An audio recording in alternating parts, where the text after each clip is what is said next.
बसलेले एक असे ताकदीचे आहेत, अजून बाजूला प्रचारला गेलेले आहेत, त्यांना सुद्धा वाटत होतं आपल्याला आमदार व्हायचंय, आपण का नाही संधी घ्यावी.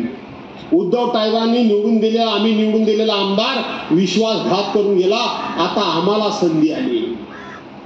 त्यांच्यापैकी अनेक जण इच्छुक होते, पण ते एकत्र बसले आणि त्यांनी विचार केला की आम्ही एकटा इथं येऊन आम्ही निवडून येऊ शकणार नाही, कुणीतरी आम्हाला मदत केली पाहिजे, कुणीतरी मदत केली पाहिजे. आणि म्हणून ती मदत जर कोणाला होऊ शकते तर ते बाळ माने काल कुठल्या पक्षात होते तसे आम्हाला देणं घेणं नाही, पण ते बाळ माने जर आमच्यावरून उभे राहिले तर ती आम्हाला मदत होऊ शकते आणि आमचा महाविकास आघाडीचा उमेदवार निवडून येऊ शकतो.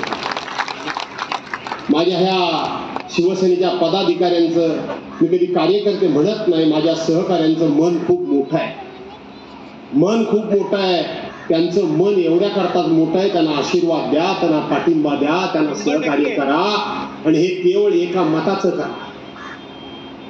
त्यांच्या मनामध्ये चीड आहे, त्यांच्या मनामध्ये संताप आहे, त्यांच्या मनामध्ये आग दो उसळतोय. अरे आयुष्यभर या ठाकरे घराण्यानं एवढी पद जी मिळवली त्यातलं एकही पद ठाकरे घराण्यानं घेतलं नाही. घेतलं? पूर्वी कधी घेतलं होतं काय? 2 मुख्यमंत्री झाले, त्यांनाही दुसऱ्यांनाच केलं. लोकसभेचे अध्यक्ष मनोहर जोशींना केलं, कोणाला महापौर केलं, कोणाला नगराध्यक्ष केलं, कोणाला आमदार केलं, कोणाला खासदार केलं, कोणाला मंत्री केलं, पण ठाकरेंनी एकही पद घेतलं नाही. त्यावेळेला महाविकास आघाडीच्या वेळेला नाईलाजास्तव उद्धव साहेबांना मुख्यमंत्रीपद घ्यावं लागलं महाविकास आघाडीचं, काँग्रेस राष्ट्रवादी काँग्रेसच्या आघाडीच्या आग्रहाखातर. आणि पहिल्यांदा ठाकरे घराण्यातला माणूस सरकारी पदावर बसला आणि त्या माणसाला धोका देऊन, विश्वासघात करून, पाठीमध्ये वार करून त्याच्या पक्षातल्या 40 आमदारांनी त्याला खाली खेचला.